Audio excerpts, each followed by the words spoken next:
अस्सलाम वालेकुम नाजरीन, जे स्टॉक्स में आप सबको खुश आमदीद। ईस्ट इंडिया कंपनी का क़याम और इख्तिताम के बारे में हमने अपनी पिछली वीडियो में तफसील से बात की, जिसके आखिर में हम सब के जहनों में ये सवाल तो पैदा होता ही है कि आखिर हिंदुस्तान जैसा दूर दराज पसमानदा सा इलाका ही ईस्ट इंडिया कंपनी और बरतानिया ने क्यों चुना तिजारत के लिए। बरतानिया के आसपास भी तो ऐसे बहुत से इलाके थे जहां पर तिजारत की जा सकती थी, तो आखिर इंडिया के लिए ही क्यों बाकायदा अलग से कंपनी बनाई गई। मलका बरतानिया से इजाज़त नामा लेकर यहाँ का सफ़र किया गया और यहाँ तिजारत की गई। आखिर यहाँ था क्या ऐसा? Let's talk about.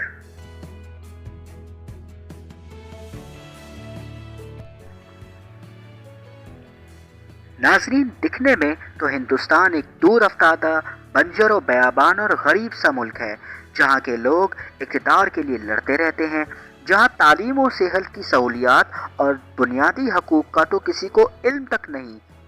लेकिन ये वो मुल्क है जो आज 2021 के अंदर भी दुनिया के हर किस्म के वसाइल से माला माल है, जहाँ की दौलत औरंगज़ेब आलमगीर के दौर में पूरे बर्रे आज़म यूरोप से भी ज़्यादा थी।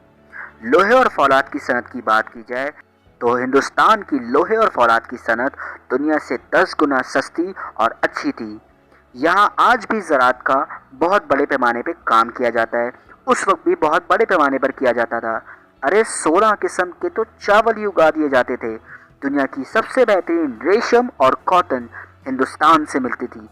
जदीद दौर के हिसाब से बात की जाए तो जदीद दौर में किसी भी मुल्क की दौलत को जीडीपी में नापा जाता है, जो कि एक बेहतरीन तरीका आज भी समझा जाता है।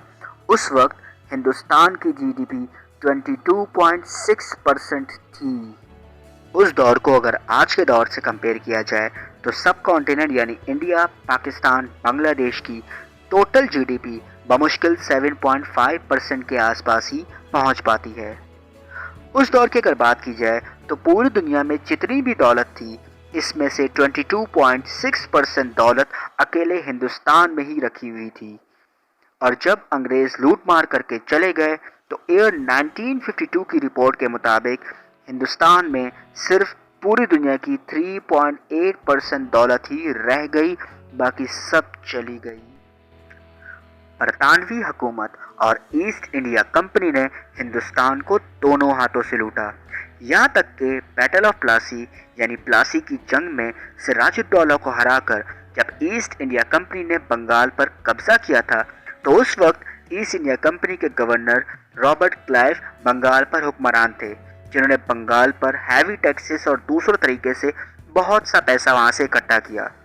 जब इस दौलत को लेकर रॉबर्ट क्लाइव हिंदुस्तान से बरतानिया पहुँचे तो अपने साथ इतनी दौलत लेकर गए कि वो बासानी यूरोप के सबसे अमीर आदमी कहलाने लगे। इनकी इसी दौलत की वजह से दुनिया भर में इनके चर्चे हुए और बरतानिया में लोग इन्हें हसद की निगाह से देख रहे थे। उस वक्त के हिसाब से नाज़रीन, उस वक्त के हिसाब से जो दौलत रॉबर्ट क्लाइव के पास मौजूद थी वो 2,34,000 पॉइंट से भी ज़्यादा बनती है।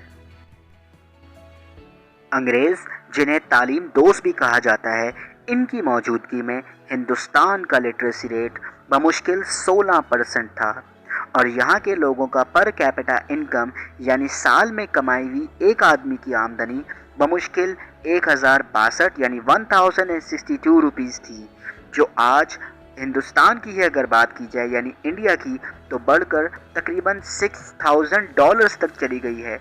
हम कहाँ 1062 रुपीज़ को कहाँ $6,000 से कंपेयर कर रहे हैं। क्या आप जानते हैं कि इस गरीब से दिखने वाले मामूली से इलाके के मामूली लोगों पर हैवी टैक्सेस और दूसरे तरीक़ों से बहुत जुल्म करके बहुत दौलत इनसे छीनी गई। हिंदुस्तान से जो रकम टोटल लूटी गई उसको अगर आज के हिसाब से कंपेयर किया जाए तो वो $45 ट्रिलियन बनती है। इतनी बड़ी रकम तो हुकूमत पाकिस्तान, हिंदुस्तान और बांग्लादेश की टोटल रकम से भी ज़्यादा है, जो अंग्रेज़ अरसा पहले यहाँ से लूट कर ले गए। नाजरीन, अंग्रेज़ों ने दुनिया के और भी कई ममालिक पर कब्ज़ा किया और भी कई जगह लूट मार की, लेकिन जितना मुनाफा, जितना फ़ायदा उन्हें हिंदुस्तान पर कब्ज़ा करने से हासिल हुआ, जितनी दौलत उन्होंने यहाँ से इकट्ठी की, इतना फ़ायदा उन्हें दुनिया में कहीं भी हासिल नहीं हुआ।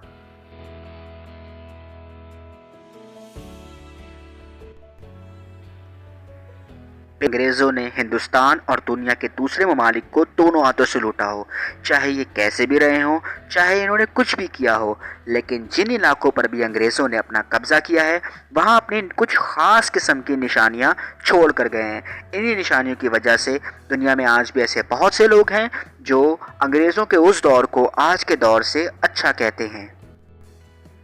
अंग्रेज़ों की इन छोड़ी गई निशानियों में से पहली निशानी है रेलवे सिस्टम। रेलवे सिस्टम को अंग्रेज़ों ने ही तामीर किया, इनका ही ये आइडिया था।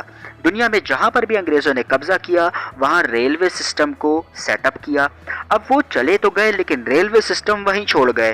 पाकिस्तान, हिंदुस्तान में भी इन्हीं का बनाया हुआ रेलवे सिस्टम आज भी चलता है।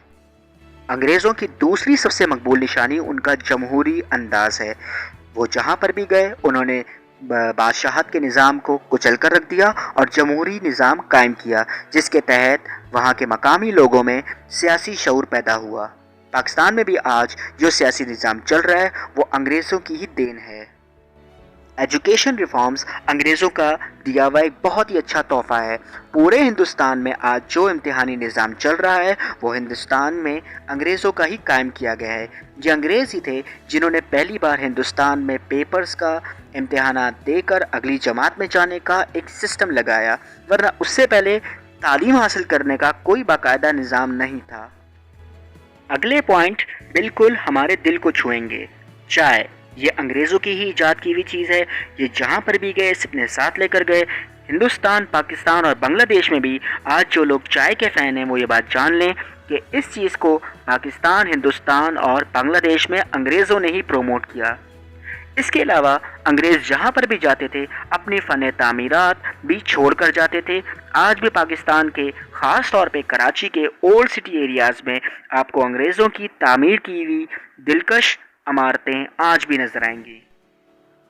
एक और अंग्रेज़ों की दी हुई एक बहुत ही मकबूल चीज़ क्रिकेट का खेल है। अंग्रेज़ जहाँ पर भी गए खुद भी क्रिकेट खेली और वहाँ के लोगों को भी क्रिकेट सिखाई। आज दुनिया भर में जितने भी क्रिकेटिंग नेशंस हैं ज़्यादातर पर अंग्रेज़ों ने अपना कब्ज़ा कर रखा था। नाजरीन, ईस्ट इंडिया कंपनी के अपने दोनों एपिसोड्स में हमने जाना कि ईस्ट इंडिया कंपनी कैसे कायम की गई, इसका इख्तिताम कैसे हुआ, कैसे इसने हिंदुस्तान में अपने कदम जमाए, कितनी दौलत इकट्ठी की और उस दौलत को इकट्ठा करके कैसे हिंदुस्तान से बाहर पहुंचाया। क्या क्या अच्छे पॉइंट थे जो ईस्ट इंडिया कंपनी ने और अंग्रेज़ों ने हिंदुस्तान के लिए छोड़े और किस किस तरह से यहाँ के लोगों पर जुल्म किया। हमारी आज की वीडियो यहीं तक थी। अगर हमारी वीडियो आपको पसंद आई हो तो उसे लाइक, शेयर, सब्सक्राइब करें। हम इंशाल्लाह अपनी नेक्स्ट वीडियो में आपके पास फिर से हाजिर होंगे। तब तक के लिए अल्लाह हाफिज़।